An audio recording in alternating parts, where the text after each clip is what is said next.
Goeienaand allemaal. En welkom weer eens by die Têkkel Talk Show. Het was een tydjie geweest, maar ons is terug. 8 uur, donderdag aan. En weer eens op sy pos. Hy lyk weer baie mooi by co-presenter Alberg. Goeienaand en welkom weer eens. Stel jy kan eintlik sien jy het 'n mooi kat. Die man het laas gepraat van wie die baba is. Dit Abbotsdale waar jou haar is nou oor mamma's. Ja, nee. Nee, dis Abbotsdale. Abbotsdale se kat die. Nou, komplimente aan jou. Ongelukkig het die krag afgegaan net voordat my bates net, maar dit kan ons môre doen. Nou, lekker om hier te wees.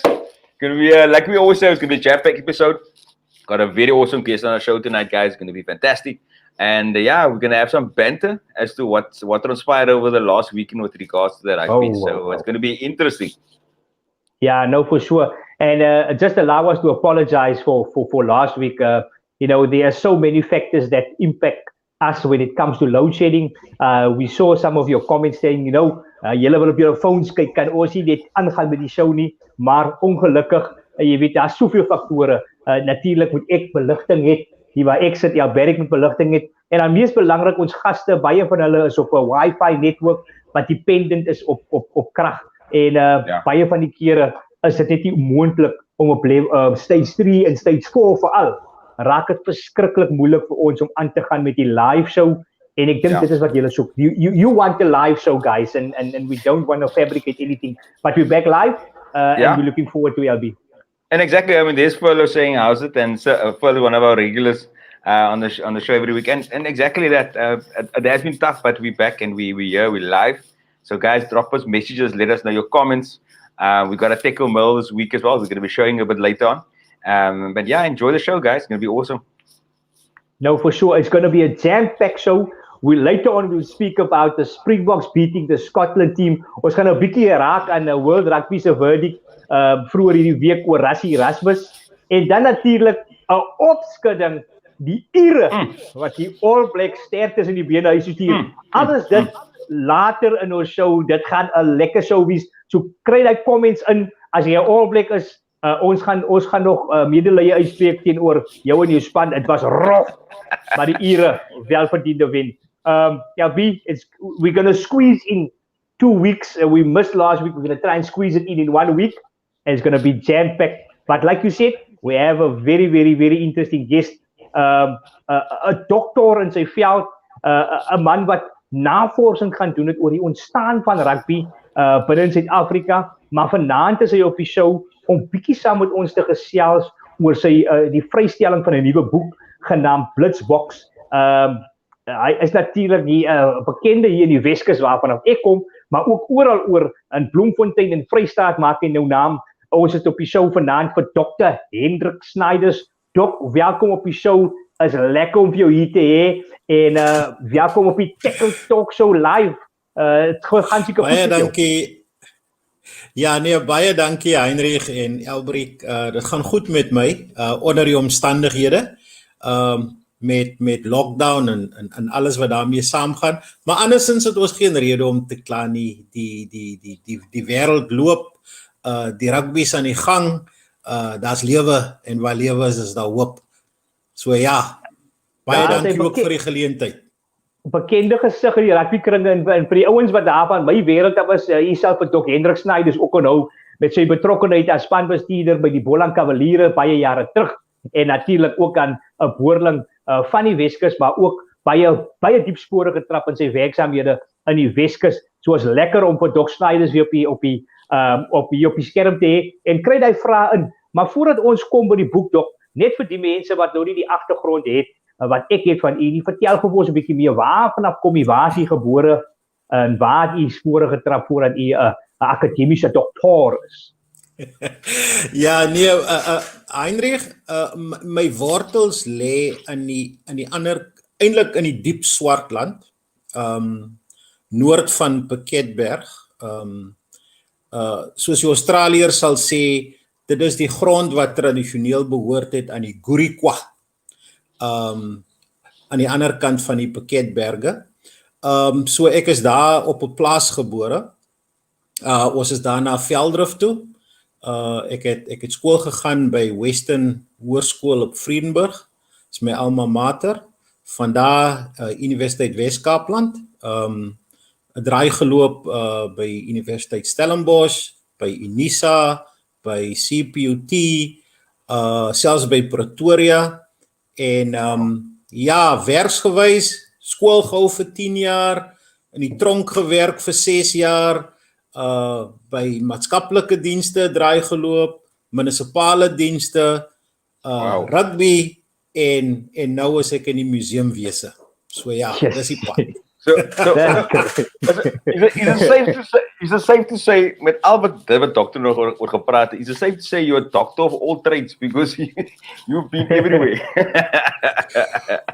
Well, Elberic, you can call me a doctor of everything and a master of none. So I try to find my interest in all things that I do. I place a very high value on doing the things that I like. So vir my, as 'n ding my nie interesseer nie, sal ek hom laat staan en aanstaan.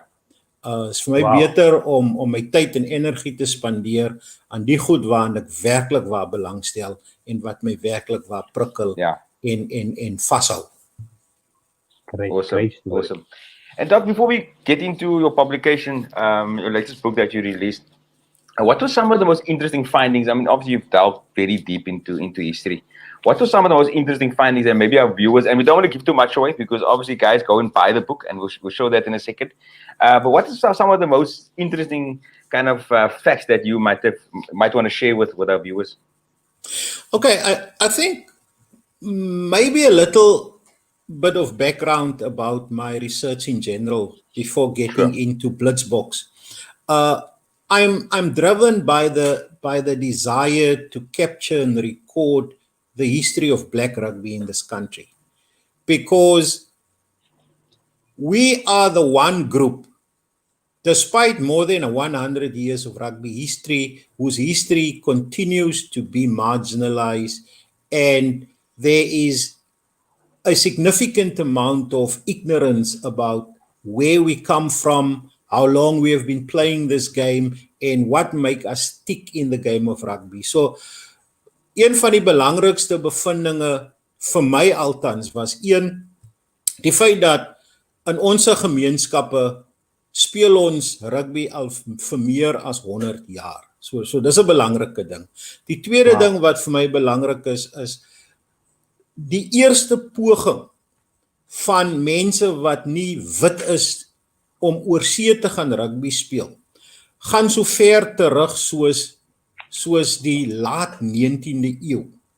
Maar die heel vroegste een wat op rekord is, was die poging in 1910 om 'n all-black Springboks side oor see te stuur na Nieu-Seeland, na Australië, na Engeland, en daai geleentheid het nie verwesenlik, of was nie verwesenlik nie, omdat die koloniale politiek van die tyd het gemaak dat die Nieu-Seelanders veral, net soos die Engelse en die Australiërs, hulle wou slegs teen hulle wit broers speel. Hulle was nie daarop ingestel aan die begin van die 20ste eeu om ook teen ander groepe en ander kulture en ander rasse te speel nie. So dit was 'n belangrike bevinding, die vroegste pogings van swart en bruin rugby om oor see te kan toer en te kan speel. Maar die ander belangrike ding ook was dat behalwe die 15-man kode het ons ook 'n 13-man rugby kode in hierdie land wat vir meer as 60 jaar gespeel word. En bruin en swart rugby spelers van hierdie land het beide hier en oor see naam gemaak. En dis nie iets wat altyd mense van bewus is of aan ons bekend is nie. So ons het baie sterk rugby tradisie in Suid-Afrika in die algemeen. Ons het 'n baie sterk rugby tradisie in die swart en bruin gemeenskap, maar ons het ook, behalwe die 15-man tradisie, het ons ook 'n 13-speler tradisie.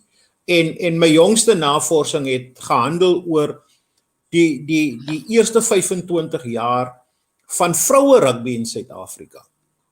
En selfs daar het ek interessante ontdekkings gemaak, soos byvoorbeeld dat 'n klub soos Perseverance in Kaapstad het so ver terug as 1963 alreeds 'n vroue rugby span gehad wat teen ander klubs gespeel het. Ook dat die Universiteit van Wes-Kaapland en Hewitt College het by geleentheid in 'n intervarsity in die 70s vroue rugby teen mekaar gespeel. En verder dat by die Stellenbosch Universiteit in die 1980s was daar 'n vroue liga selfs. So dis al hierdie interessante goed in dieselfde pot wat my geïnteresseer hou en wat my aan die gang hou en aan die skryf hou belangrik genoeg. Dit is die pot wat ek saambring. En mens kan hoor Dr. Snyders in diepte gaan navorsing doen waar hy hom gaan haal het. En dan natuurlik waaroor Doc gaan gesels vanaand is die boek BlitzBoks. Nou wanneer ek dink aan die BlitzBoks, dink ek aan ons legendariese sewe span. Vertel gou vir ons 'n bietjie meer van die boek, want ons het gelees, ons het gehoor, hierdie boek is baie populêre boek, besig om golwe te maak op ons rugby scene. En ons wil meer vertel ons 'n bietjie meer van die inhoud van die boek sonder om te veel weg te gee, want ons wil hê die boek moet verkoop. Ja. Die eerste ding is vanjaar is dit presies 125 jaar dat Suid-Afrika internasionaal ook begin meeding het. Maar wat ek ook gevind het is dat die eerste sewes rugby toernooi wat op rekord is, gaan so ver terug soos 1904. Nou as ons dan nou daai ene vat, dan maak ons ook alweer 100 jaar se geskiedenis en meer by mekaar. So anders as wat mense dink, en ek het nog vandag op Facebook byvoorbeeld gesien dat iemand sê dat die eerste sewes toernooi was die Winfield toernooi op Stellenbosch in die 80s. Eenvoudig nie waar nie. Die eerste toernooi was in Pretoria in 1904 en dit was om fondse in te samel na die boereoorlog van daardie tyd. So reeds van vroeg af is rugby ingespan vir maatskaplike doeleindes ook. So dis nie net om spelers aan die gang te hou nie, maar ook om fondse in te samel en vir goeie geleenthede en goeie sake te ondersteun. So dit was 'n belangrike leemte in ons geskiedenis. Almal hou van sewes groei dwars oor die wêreld. Maar as die vraag gevra word, wanneer het dit hier begin? Kon ons nie die vraag beantwoord nie. En in 2015 het ek besluit, maar ek wil die vraag beantwoord. Oor waar vanaf, waar het die ding begin, hoe oud is die ding, en word hy eweveel gespeel in bruin gemeenskappe, swart gemeenskappe, wit gemeenskappe, vroue, skole, ensovoorts. So wat hier gebeur, is dat hierdie boek vertel vir jou, dat daar was 'n swart sewes tradisie, daar was 'n wit sewes tradisie, daar was 'n vroue sewes tradisie, daar was 'n rugby league sewes tradisie, en dan was daar 'n professionele rugby league tradisie. Alles in een boek.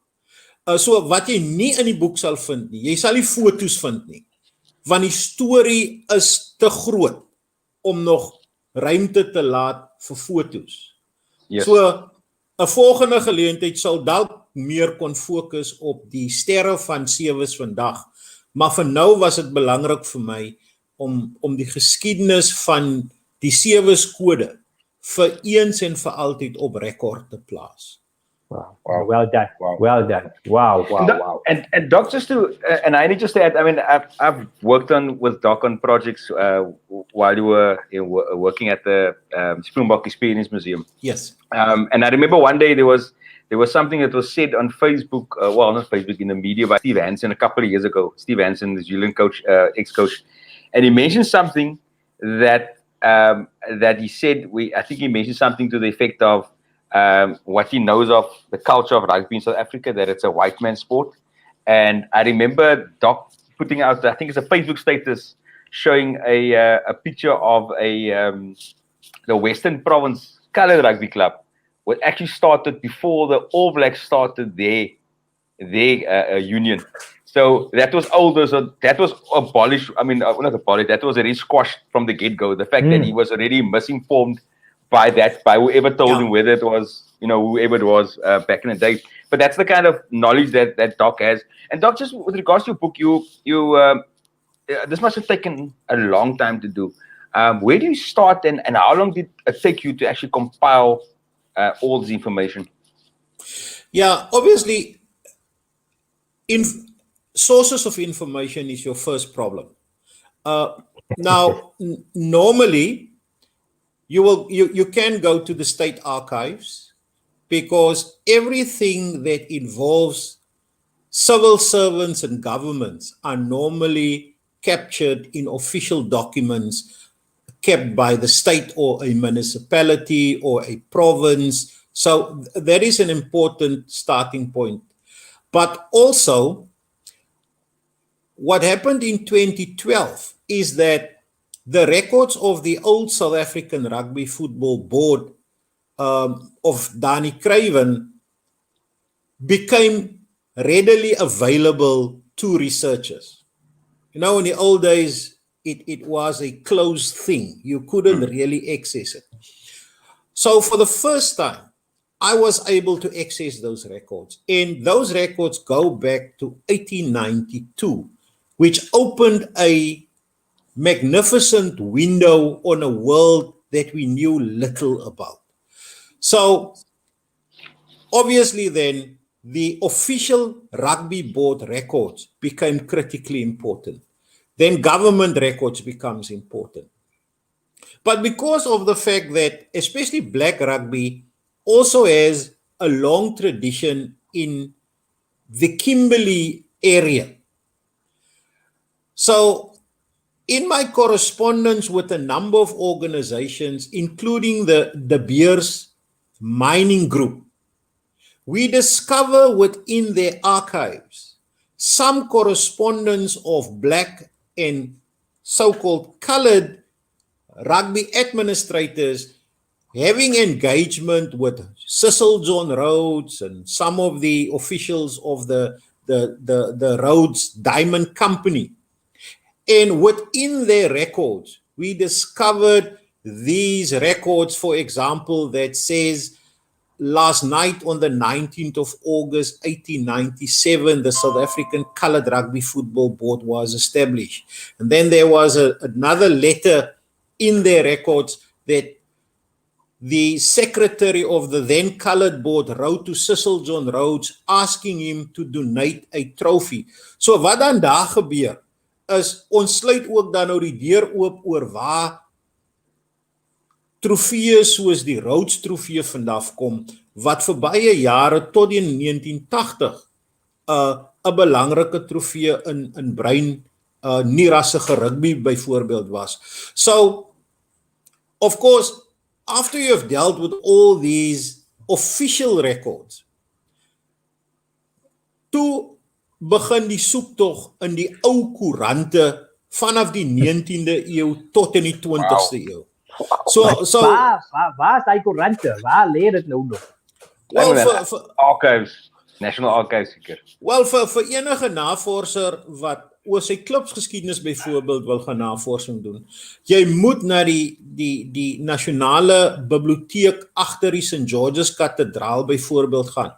Van elke koerant wat in hierdie land uitgegee was, is heel waarskynlik alreeds op mikrofilm, of daar is nog 'n harde kopie van sekere van die jonger koerante beskikbaar.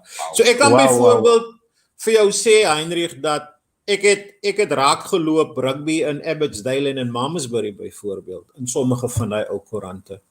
Veral as jy in ag neem dat rugby in Malmesbury se omgewing gaan terug na die 1880s toe. So ja, dis een is 'n soektog, en twee, die ontdekking wanneer jy hierdie stukkies goud stukkie vir stukkie bymekaar kry, maak die soektog die moeite werd. En dit is hoekom dit so lank vat. Maar jy het genoem 2015 begin. Dis reg gehoor. Dit is waar die boek, dit is en tussenin het ander goed gedoen, betrokke gewees by voltydse werke en nog steeds die tyd gekry om hierdie goedes bymekaar te sit. En die produk daarvan, dames en here en die kykers daar buitekant, is 'n boek genaamd BlitzBoks, is op die rakke. Julle moet dit gaan check. Daar is hy op die skerm nou.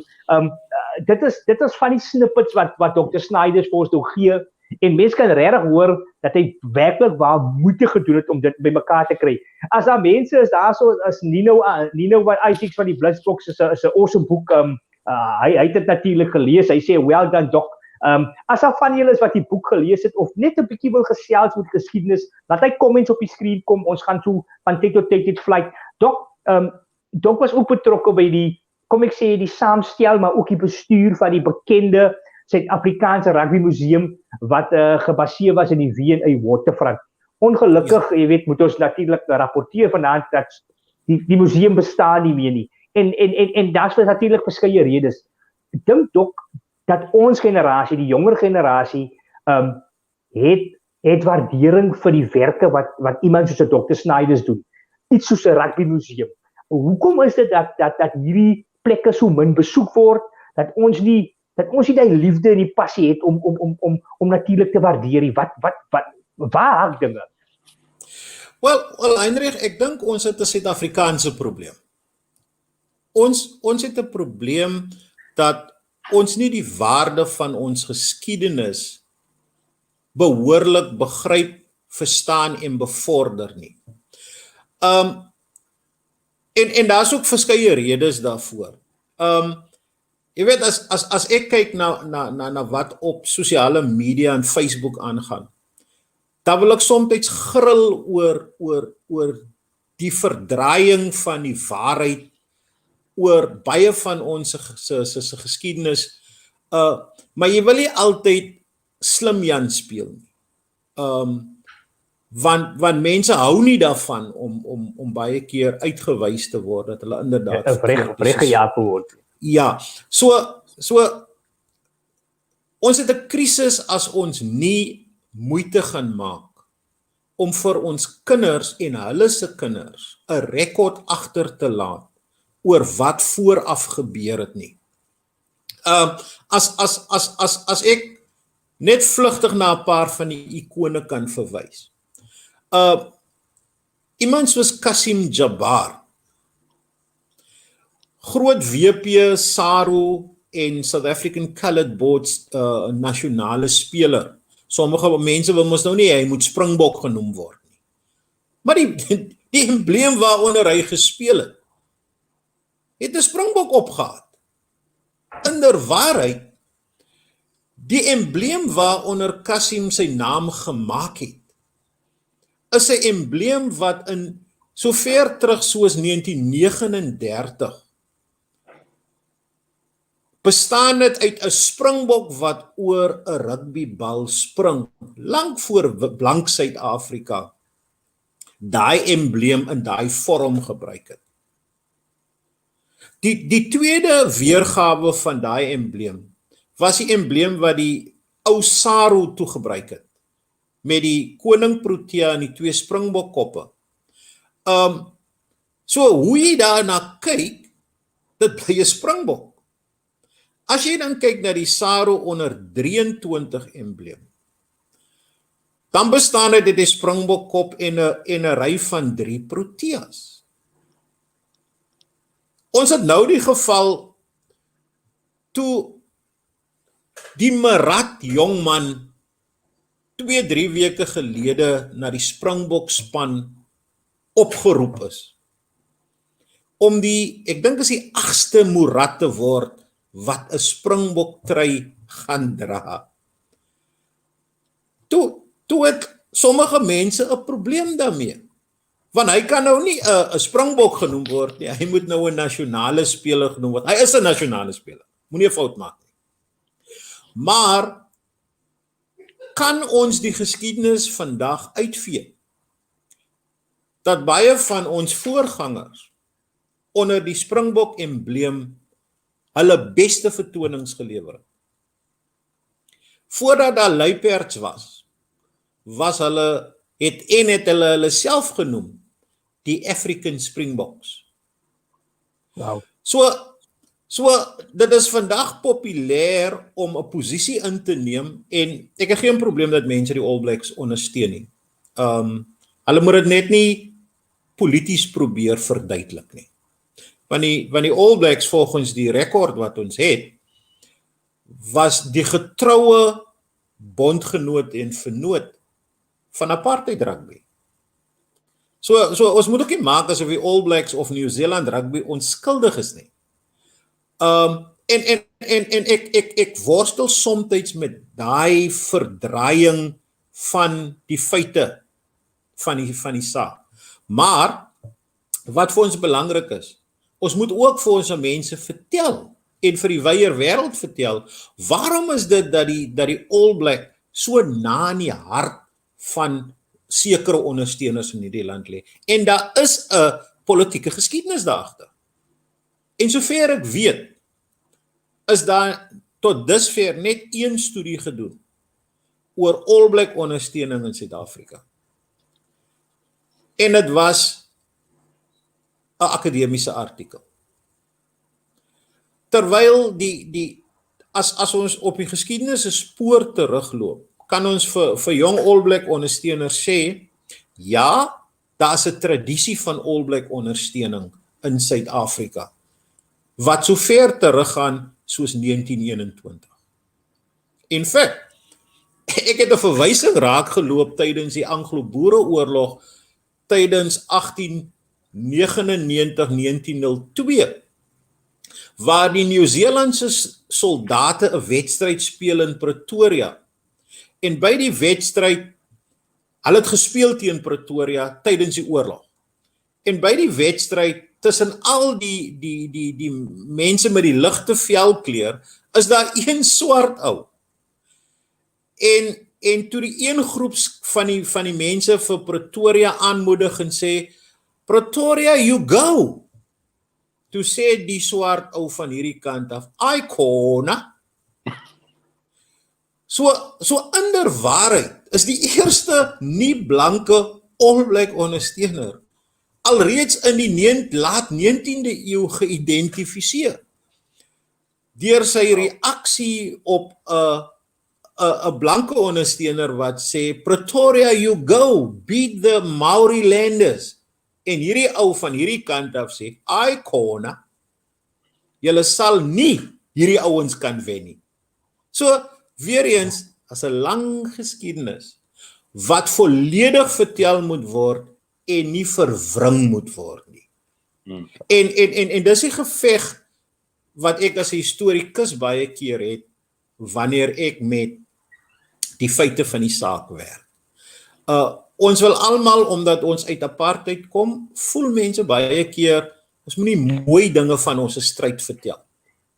Maar soms as ons op die akkurate pad wil loop, dan moet ons soms ook sê, maar ons was nie altyd so in die kol nie. Ons was nie altyd so goed manierd nie. Ons het soms lekker baklei, en dan moes die polisie ingryp, wanneer die SA beker wedstryd bietjie van koers afloop, of die Rhodes trofee, wanneer WP nie die verloor wil vat nie, en arme Griekwas word gejaag in 1914 op Groenpunt tydens die Rhodes beker toernooi in die finaal. Druk hulle die wen 3 en WP wil dit nie aanvaar nie, en hulle jaag Griekwas rond, dat die polisie moet ingryp.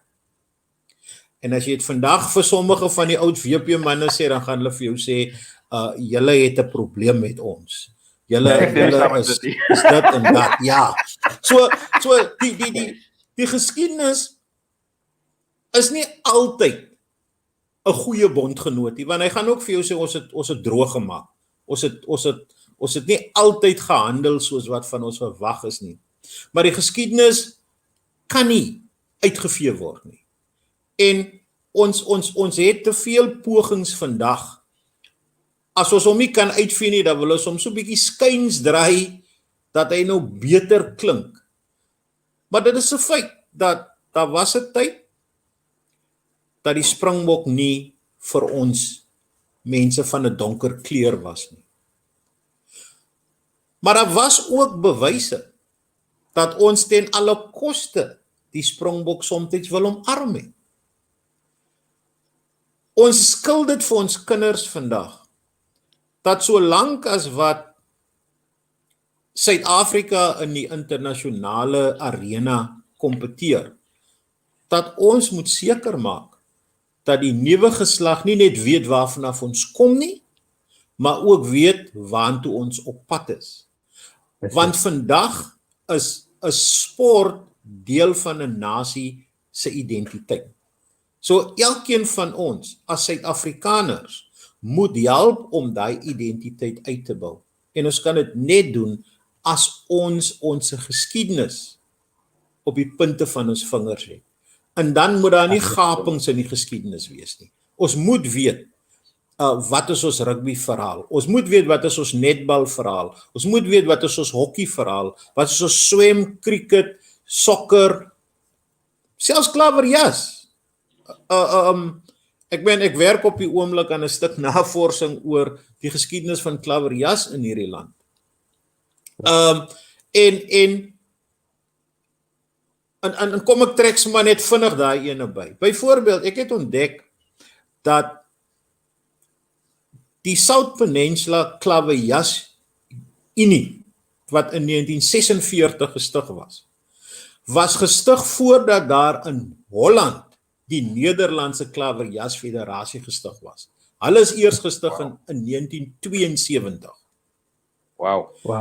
En Klawerjas is 'n welbekende kaartspel en absoluut. Ja. Ons almal is betrokke, maar ken ons die geskiedenis? Dis reg. In feite, Suid-Afrikaners kan beskou word as van die eerstes wat klawerjas op 'n kompetisiegrondslag gespeel het en voortgaan om te speel. Voor sommige van die Hollanders kompetisies geskep het, voordat die Australiese Hollanders hulle self verenig het. In feite, tot baie onlangs toe was klawerjas byvoorbeeld die enigste van sy soort wat by die Nasionale Olimpiese Vereniging geaffilieer is in die wêreld. Yes. So potensieel kan die klawerjas ouens kan internasionale toetse speel, soos in rugby. So dis hoe ryk ons geskiedenis is. Dis hoe ryk. En ek weet klawerjas as 'n kaartspel is natuurlik die rede waarvan baie van ons, of hoekom baie van ons nie ons kwalifikasies kon klaarmaak nie. Want ons het in die kafeteria gesit en as ons dit geweet het, dan was ek definitief 'n nasionale verteenwoordiger en het ek al 'n paar toetse onder die blad gehad in klawerjas. Want daar het ek hom nou natuurlik klasse gemis. Daar was daar Victor Heinkeriapies wat sê dankie dok, absolute fantastiese verduideliking. En net die verduideliking daarso en soos Clayton sê, ons almal leer iets vanaand dok. Ons almal leer iets vanaand en miskien is 'n halfuur net eenvoudig te min. En wat ons dink wat ons gaan doen met Dr. Snyders is wanneer julle praat van Clayton en Owen en Denton, almal die ouens aanlyn, gaan koop die boek. En wanneer julle ons hy boek gelees het, miskien kan ons vir Dr. Snyders weer 'n bietjie uitnooi om 'n groter debat te ontlok. Daar is die boek BlitzBokke op die rakke, maar ek dink Dok, as u nie weet nie, ons program gaan oor veel meer as dit sport. Ons program gaan om saam met mense soos u te gesels oor die geskiedenis, oor die heritage, oor ons erfenis en ook om te sê dankie. Dankie aan mense soos Dr. Hendrik Snyders wat die tyd gevat het, jare gevat het om hierdie boek bymekaar te bring. En daar tussen pakketpeg en Citrusdal, ek hoop as mense wat ingeskakel is om te sien die produk van 'n plaas buite Pakketberg wat 'n akademiese dokter geraak het. En nie die moeite ons sien het om 'n publieke amptenaar te raak nie, maar ook soos vanaand u vertel het, 5, 6, 7 jaar geneem het om inligting te soek om hierdie boek bymekaar te bring. Soos ons slogan sê, we encourage a culture of recognition. En vanaand recognize ons vir Dr. Hendrik Snyders. Ons sê vir hom dankie vir die verskille wat u maak, vir die tyd wat jy geneem het om vir ons leuke op die gebied 'n bietjie wyser te maak en vir die mense daar aanlyn wat ook gesê het dankie dok en die van julle wat die boek gekoop het. Dr. Snyders, laat dit geweldig goed gaan goed met die goeie voort met die goeie werk. Nie net as akademikusie, maar miskien nog so 'n boek of 2 of 3 of 4 wat op die rakke gaan kom wat vir ons meer gaan vertel van die lieflike geskiedenis van rugby. Baie dankie dat u vanaand vir ons verteenwoordig was op die Têkkel Talk Show en ons hoop en ons vertrou dat u 'n gereelde kyker gaan raak. Ja, baie dankie Hendrik, Albrecht. Ek wil daarom net sê dat behalwe Klawerjas, ek werk ook aan 'n geskiedenis van swart rugby in Suid-Afrika. Met die idee om juist die ander gapings te vul en natuurlik ook die geskiedenis van baseball in Suid-Afrika. Wow. Ons het uit daardie gesprek. We're going to stay tuned, but Dok, baie dankie. Bly asseblief ingeskakel vir die res van die show en maar dit goed gaan daar met jou en jou familie en met al jou navorsing wat voor lê. Okay, baie dankie en sterkte met julle program ook. Baie dankie Dok, goed gaan. Bye. Dr. Hendrik Snyders, 'n mond vol meneer. Jy kan net luister na die kundigheid en ja, werk is vir my so fantasties om 'n man soos hy te kan hê op die show, so passievol oor dit wat hy doen en duidelik 'n kundige op die gebied. The vast knowledge there, it's unequivalent. Yeah.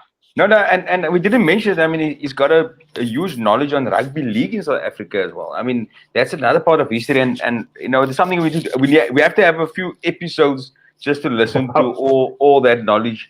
Ek wil baie hoor oor die Klawerjas. En soos jy gesê het, kyk eens daar buite, guys.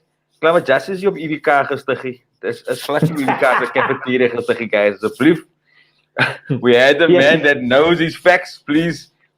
We'll give you his details. You can give him a call and find out where exactly it started. But yeah, that's fantastic. In fact, what a great he mentioned the Klawerjas Club Peninsula. That club is a well-known club, and they still get around playing weekly. And obviously, we've got some products.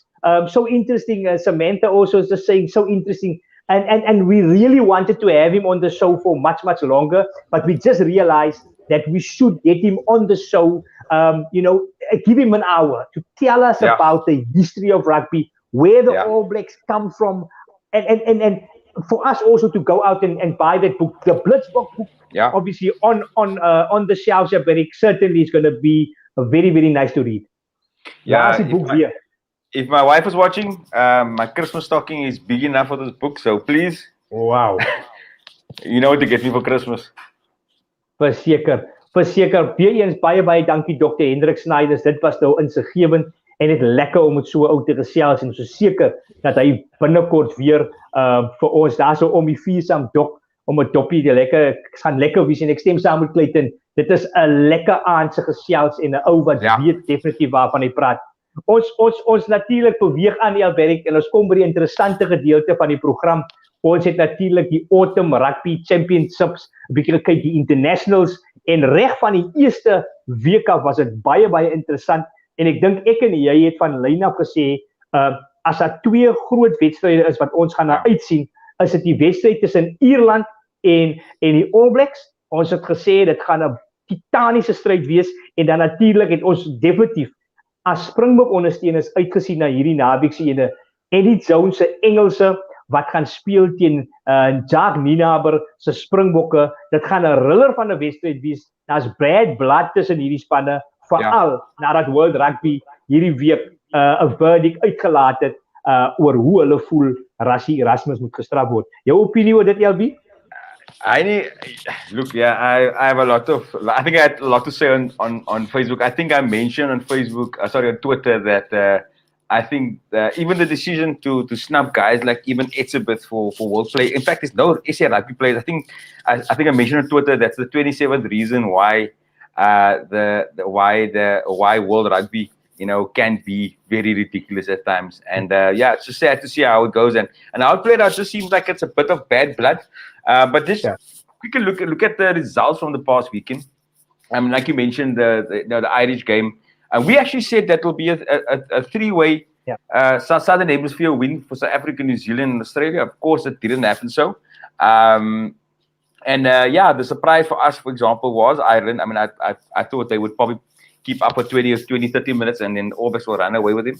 But unfortunately didn't. And All Blacks, they looked very mediocre. They looked very behind under the pump for in fact, for the 80 minutes. And you could definitely see that there's some shake-up happening. I watched the breakdown earlier and you could see the guys are even questioning the tactics of the All Blacks. So it's going to be massive, and it's going to be it's going to be big to see, or interesting to see at least, how they're going to respond this weekend against one of their great foes, which is the French. And the French, we know what they can do, and they're on the up as well. So it's going to be a very, very interesting weekend coming up. These are the pictures for the 4 rugby championship teams. Obviously, there's a big one for us is the Boks versus England. Wales Australia should be a very interesting one. And then also, I mean, obviously, the pick for us besides the Boks game is obviously the 10 o'clock game on Saturday evening, which is France versus New Zealand. That's going to be massive. I don't see Argentina beating Ireland, but I definitely see South Africa hopefully pulling through, and Australia pulling through. The French and New Zealand game, that's going to be a 50-50 affair, definitely.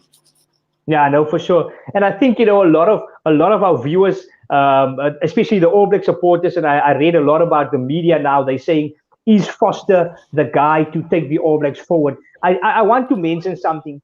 These problems that the All Blacks are facing now, it's not the Foster problem. I think we've seen it after, and I just want to mention a few things. After Ma'anonu, Sonny Bill Williams, Conrad Smith retired as centers, they didn't actually get or molded center play. They tried Jack Goodhue at inside center. It failed. Then they tried Anton Leonard Brown. It failed. They brought in a guy like Rico Ioane. He's not a center. He's not a test center. I'm telling you now, he's going to get ripped apart by guys like Ringrose and Bandi Aki. If he plays against Damian D'Alende and Lekanyo Am, hulle gaan kringe om Rico Ioane toe. Sy verdediging is 'n totale flop op 13. En ek dink die All Blacks sal definitief moet gaan kyk, waarom het hulle 2-3 jaar terug vir Bowden Barrett op fullback gespeel en vir Richie Mo'unga op 10? Dit maak nie eenvoudig vir my sin nie. Hierdie twee ouens is twee goeie losskakels. Hulle moet kompeteer en hulle moes nou al geweet het wie is die nommer 1 losskakels vir die All Blacks. Hulle val totaal en al rond en ek is bevrees as hulle nie spesialiste in hy span gaan kry nie. As hulle gaan voortploeter met 'n paar utility backs en hier en daar vir AD skuif tussen 8 en 7. En nou Sam Cane moet terugkom, hy's die kaptein van die span. Gaan Sam Cane 7 speel, gaan AD 8 speel, moet AD 8 speel, gaan Sam visie nommer 6 flank. Gaan hulle aan met Blackadder. They are all over the place and they are good enough to just, I would say, Alberic, they manage results. They manage results, but they are not playing well. They are not dominating games. Hulle sit met 'n probleem en ek is bevrees hulle gaan hy probleem moet fix. I 100% agree. Yes, further coming through saying that Richie Mo'unga does, to your point about being a fly-off, Richie Mo'unga does go missing in the game, and it almost seems like they spoil. I mean, we always say that the All Blacks are spoiled for riches. Hulle so baie ouens om van te kies, and maybe that's the problem sometimes, that they don't settle on their best 15. They've got probably 30 guys that can play in an international team, but these guys don't always have. When they have to play the tight games, they don't always step up to the plate. Ricky Ioane, you mentioned him on defense, but even on attack, I think he's been against a quick line speed. He's been very, very poor. I think against the Boks in both the test matches, he's been very, very poor. And that shows you need solid guys. And I think that's where Jacques has been getting things right. Yes, we complain a lot about the rotation, and yes, you can definitely see it. And we'll talk about it in a second about the Boks and the way, our Herschel Jantjies is managed. And, that's another story for another day, or perhaps now on the show. But the All Blacks just have something at the moment where they can kill the lower teams, the lower tier teams. With all respect to the Italians and, the USAs, they can put up 100 points against those guys. But against the top tier nations, when there's quick line speed, when the guys are quick at the breakdown, they're dominant and they're facing a very physical pack. They are all over the place. They don't have they're all over the place. It's the second time that this year, I think, that they were leading and they lost the game. They were leading at halftime and lose the game. Normally, if you behind the All Blacks halftime, dan moet jy gaan soek vir wat jy gaan maak in die tweede helfte.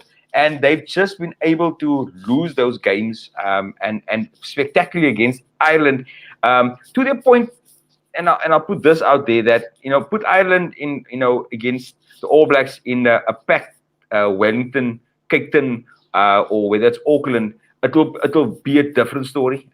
But yeah, give it to the Irish. They were fantastic on Saturday, and yeah, big up to them. Hopefully they can do it further and continue the trend going into the World Cup. Ons ken mos nou die era as dit kom by die World Cup aan. Sak hulle. Ja, en ek dink wat verder kommer moet wek vir Foster is dat 'n Ierse span hom op sy eie game, hulle het nie die game stadig gemaak nie. Die Ire het die game opgespeed en drie gedruk wat jy vir jouself gedink het, waar was die All Blacks se defense? En die rede vir dit is dat they were at ones and twos. They were really poorly structured, and I'm not sure if they have a short-term remedy.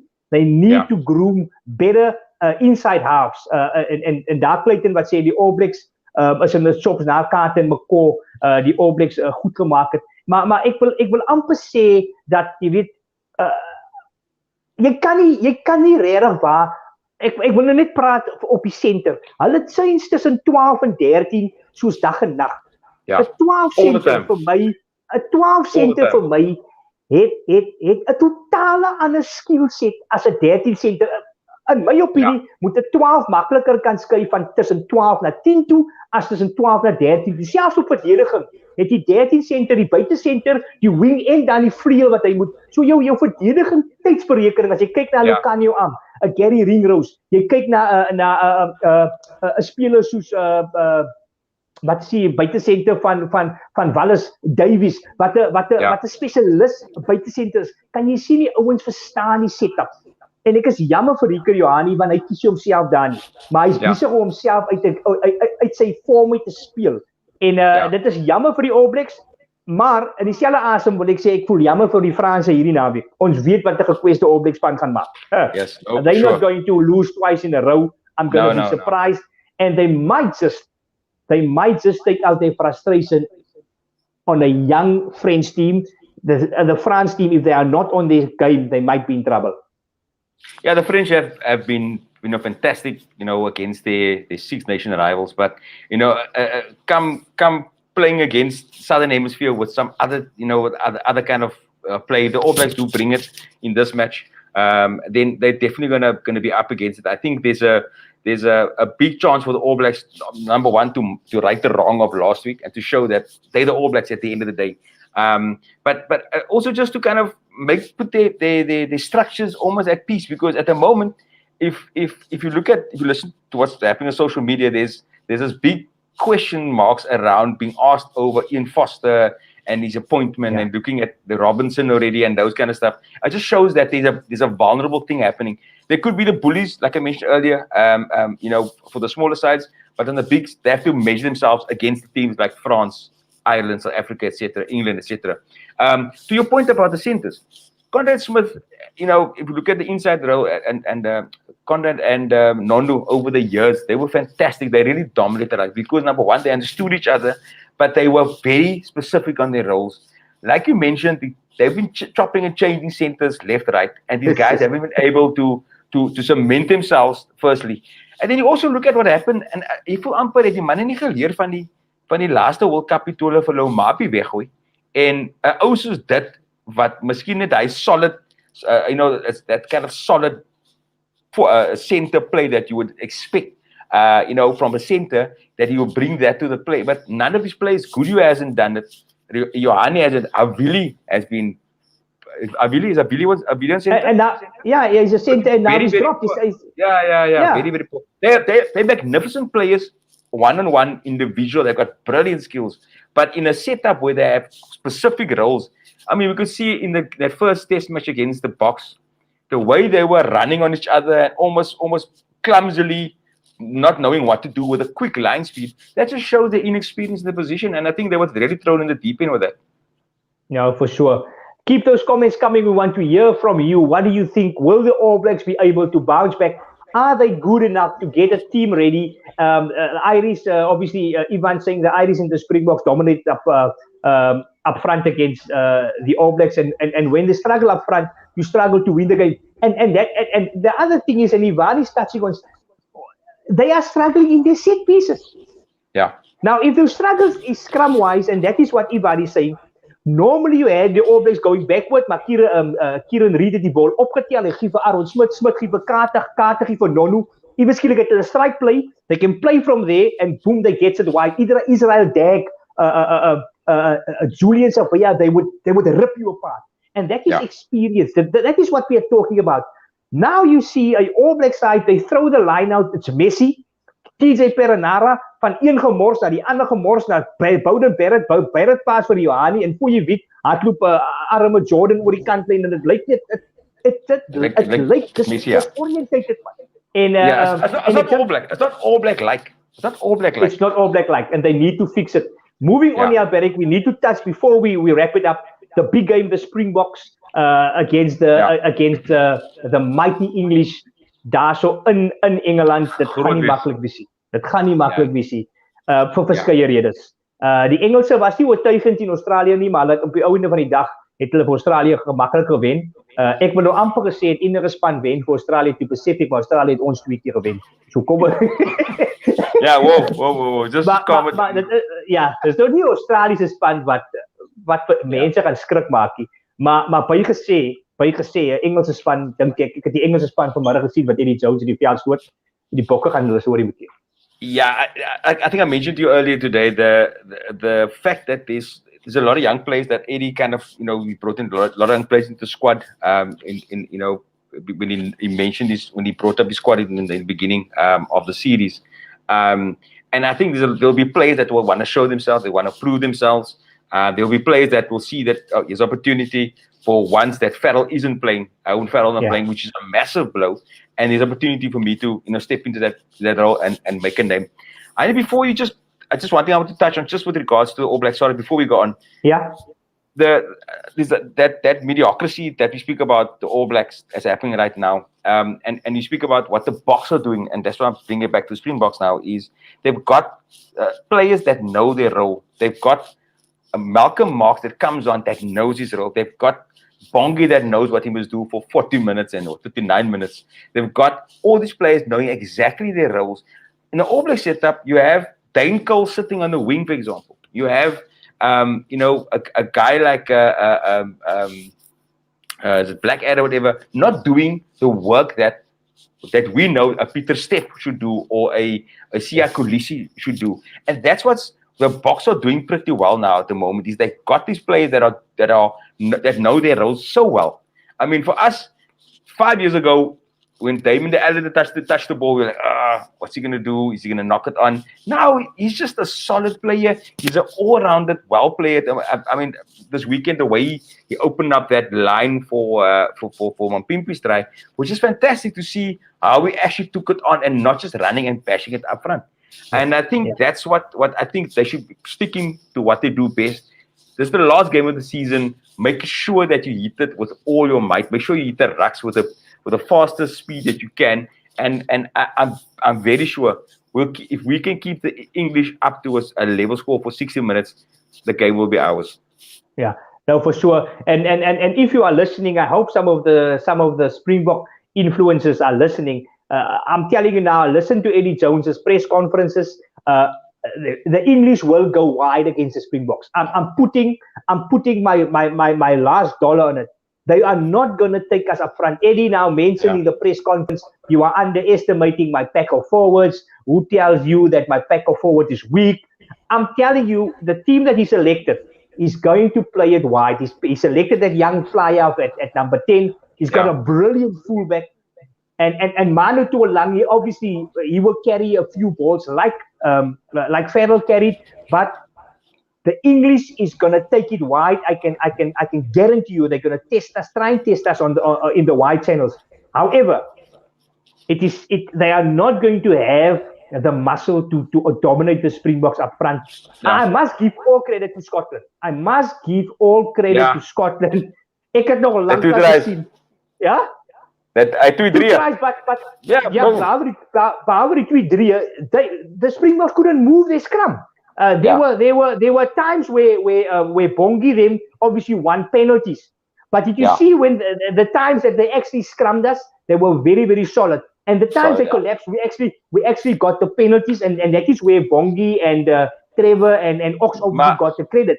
But I thought that they're going to be a much bigger walkover in the scrum. Ja. Maar net op jou punt, daar was ander Afrikaners ook in die Skotland span wat ook hy dink negotiated met oulikheid dit tenminste.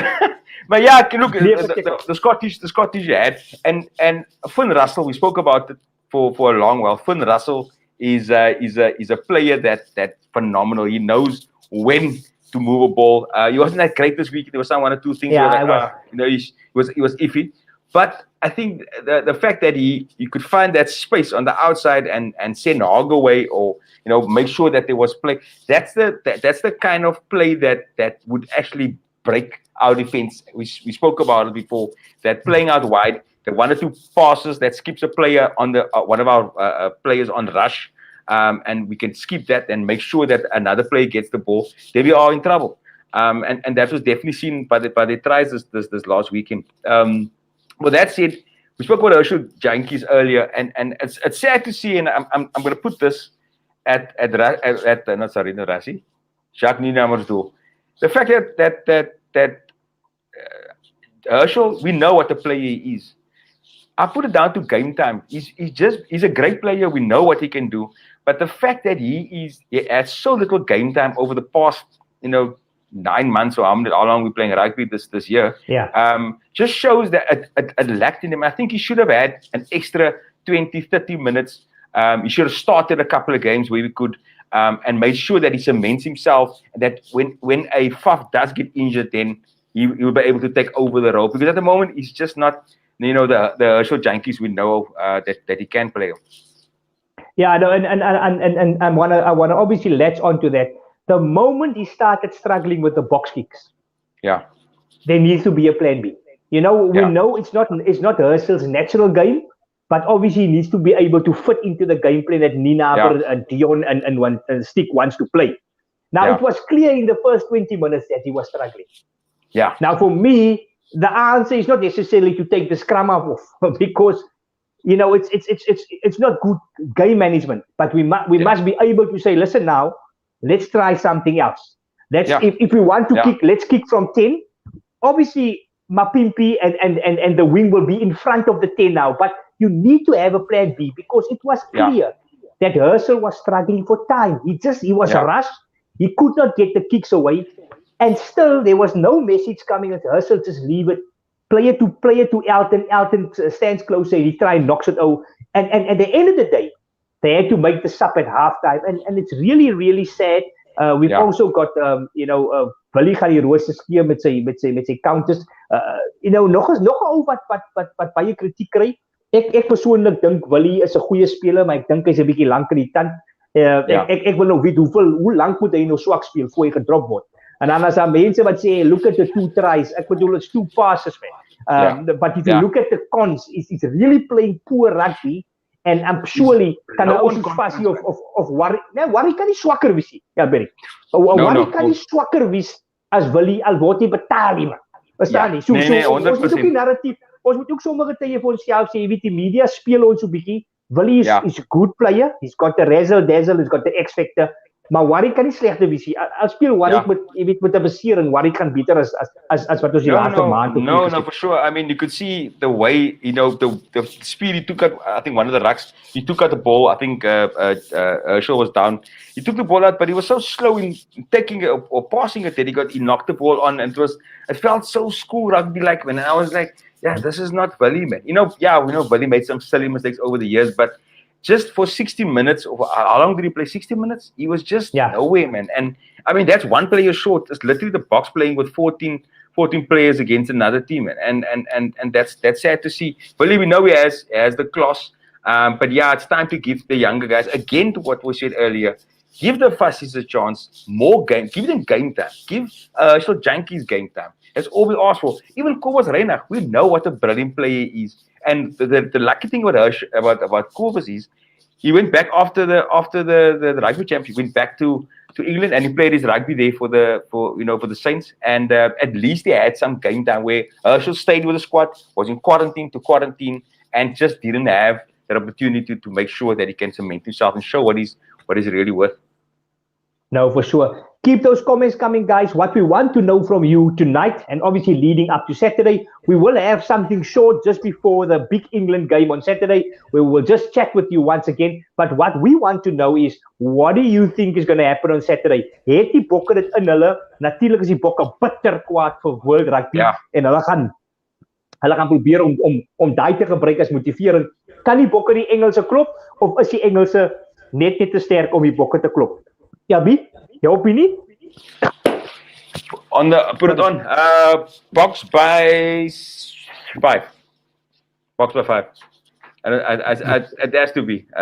We have to end this year and we're gonna see after Saturday's game, we're gonna see that the minor glitch on this year's record was the two games against the Wallabies. And if we take that away, we've had a fantastic year. Ja, Berg wat sê bokke met 5. Drop julle comments, guys. Ons wil weet wat dink julle. Voor ons afsluit vanaand, wil ons net inloer. Ons het 'n fan mail gehad en dit gaan 'n bietjie oor sokke. En een van ons gereelde kykers, Furlow, het dit ingestuur van een van sy mede-Arsenal supporters wat langs aan hom sit en vir sy geliefde Arsenal ondersteun. Kom ons kyk gou hierna. Dit is te pragtig. Pas. Arsenal. Kom maar, boys. Mooi man. As hy pas, hy simpel man. Hy jessie man, sy mogs. Sap hom. Hy vang nie nonsens aan. As hy mooi is Reef. Mr. Reef. Jy moet my vlekkie blaas, man. Sy klink as ek wil sê, as ek wil Willie Leroux sê, Mr. Reef, sap hom. Brilliant. Maar kyk, ons moet ook sê, follow leer daar verkeerd, man. Arsenal, man, hy kan maar nie met hom praat nie, man, asseblief. Perfect, sy geliefde Arsenal, wat natuurlijk hierdie naweek teen Liverpool speel. So ek weet nie, Liverpool bietjie wisselvallig, maar ek weet nie, daar so Brian wat sê boks met 10, maar Furlow wat natuurlijk daar vir sy niggie leer om te skree Arsenal, en ek is seker, hulle beide gaan hierdie naweek definitief bankvas agter Arsenal staan.